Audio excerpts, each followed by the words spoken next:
This news is brought to you by DDM International School, Gondpur बनेहरा, Una. केंद्रीय मंत्री अनुराग ठाकुर शनिवार को ऊना जिला में पहुंचे। इस दौरान केंद्रीय मंत्री ने पत्रकारों से बातचीत की। उन्होंने इस दौरान आम आदमी पार्टी के प्रमुख अरविंद केजरीवाल और कांग्रेस नेता राहुल गांधी को जमकर निशाने पर लिया। पत्रकारों के सवालों का जवाब देते हुए अनुराग ठाकुर ने कहा कि अरविंद केजरीवाल की पार्टी आम आदमी पार्टी भ्रष्टाचार मुक्त शासन देने का वादा करके सत्ता में आई, लेकिन सबसे ज्यादा भ्रष्टाचार आम आदमी पार्टी द्वारा ही किया जा रहा है। अनुराग ठाकुर ने राहुल गांधी की संसद सदस्यता रद्द किए जाने के मामले पर पूछे गए सवाल का जवाब देते हुए कहा कि कांग्रेस पार्टी को हो क्या गया है, किसी को समझ नहीं आ रहा। केवल मात्र एक परिवार को बचाने के लिए देश भर में हंगामा खड़ा किया जा रहा है। केंद्रीय मंत्री ने कहा कि राहुल गांधी के खिलाफ ये कोई पहला मामला नहीं है। इसके अतिरिक्त भी वह और उनका परिवार भ्रष्टाचार के मामलों में आरोपी हैं और खुद सोनिया गांधी और राहुल गांधी पहले ही जमानत पर चल रहे हैं। विपक्ष का चेहरा एक बार फिर बेनकाब हुआ है। जो लोग तुष्टीकरण की राजनीति करते हैं, जो अपने वोट बैंक के चलते गरीब मासूम इन लोगों को मरने पर मजबूर कर देते हैं, तभी तो अतीक अहमद और अंसारी जैसे लोग फलते फूलते हैं, राजनीतिक संरक्षण इनको मिलता है और वही लोग आज इनका राजनीतिक बचाव करने भी आ रहे हैं। एक भगौड़े को, एक अपराधी को, एक हत्यारे को बचाने के लिए विपक्ष एकजुट क्यों हो रहा है?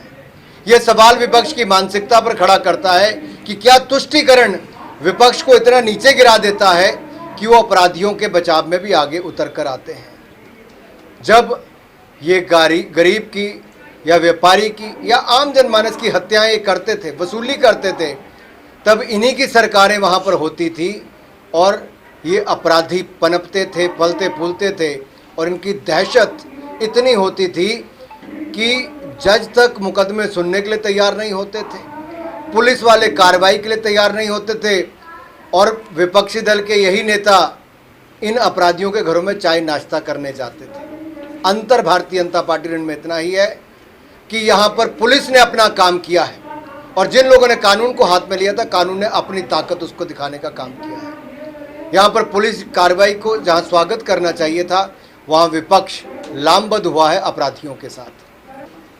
देखिए, दिल्ली की सरकार एक ऐसा मॉडल पूरे 75 वर्ष में पहली बार निकल कर आया कि जो भ्रष्टाचार के खिलाफ आंदोलन करने की बात करते थे, आज भ्रष्टाचार के दलदल में डूबते हुए नजर आते हैं। श्रीमान अरविंद केजरीवाल की पूरी सरकार एक के बाद दूसरा मंत्री जेल गया है।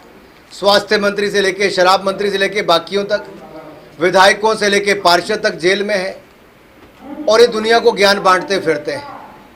शराब घोटाले में दिल्ली में जो लूट हुई और लूट की खुली छूट अरविंद केजरीवाल जी के नाक के तले हुई, उनकी सहमति के साथ हुई। मैंने पहले भी कहा था कि मुख्य आरोपी मनीष सिसोदिया जेल गए हैं, अभी तो किंग पिन की बारी है, अब उनको भी जांच के लिए बुलाया है। जांच एजेंसियां अपना काम कर रही हैं, स्वतंत्र है और अपना काम करेंगी और जिन्होंने भ्रष्टाचार किया है वो बचेंगे नहीं। सर, राहुल गांधी को लेकर कांग्रेस का आरोप है कि राहुल गांधी को रोकने के लिए केंद्र सरकार ने जुडिशरी के साथ षड्यंत्र के तहत उन्हें सदस्यता रद्द करने तक पहुंचाया। क्या कहना? संवैधानिक संस्थाओं पर प्रश्न चिन्ह खड़ा करना ये कांग्रेस की बुरी आदत बन गई है। जो पार्टी 60 साल सत्ता में रही वही संवैधानिक संस्थाओं पर प्रश्न चिन्ह खड़ा करे, कभी इलेक्शन कमीशन पर, कभी कोर्ट पर, कभी दूसरों पर। आखिर हो क्या गया कांग्रेस पार्टी को? दिवालियापन के नेतृत्व का आ गया। पचा नहीं पा रहे कि एक परिवार को सजा कैसे हो गई, लेकिन देश को मैं बताना चाहता हूं, ये परिवार को पहली बार नहीं हुआ है। राहुल गांधी जी और सोनिया गांधी जी बेल पर हैं भ्रष्टाचार के मुकदमे पर, नेशनल हेराल्ड के मुकदमे पर, और श्रीमान राहुल गांधी जी बेल पर हैं 7 ऐसे मुकदमों पर जो अवमानना और भ्रष्टाचार के हैं। और इस मुकदमे में भी 3 साल ये मुकदमा सूरत की कोर्ट में चला।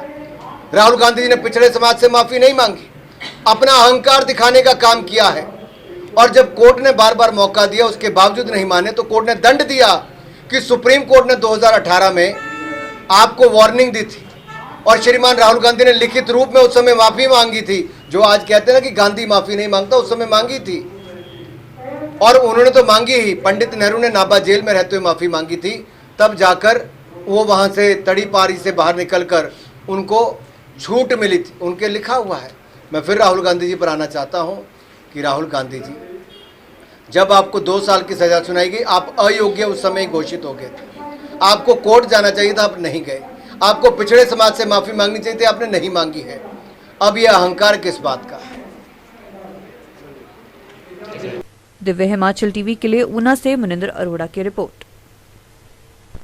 जिला ऊना के नामी शिक्षण संस्थान DDM international school Gondpur Baneda में नए सत्र 2023-24 हेतु दाखिला प्रक्रिया शुरू हो गई है। स्कूल के प्रधानाचार्य नरेंद्र शर्मा ने बताया कि सीबीएसई पाठ्यक्रम के अंतर्गत नर्सरी से +2 कक्षा तक नॉन मेडिकल, मेडिकल, आर्ट्स एवं कॉमर्स संकाय में विद्यार्थी घर बैठे ही दाखिला लेने हेतु ऑनलाइन फीस डिपॉजिट कर सकते हैं, जबकि स्कूल कार्यालय में व्यक्तिगत तौर पर भी सुबह 8:30 बजे से साय 5 बजे तक संपर्क कर सकते हैं, जबकि व्हाट्सएप नंबर 9418118568 एडमिशन हेतु रिक्वेस्ट भेज सकते हैं।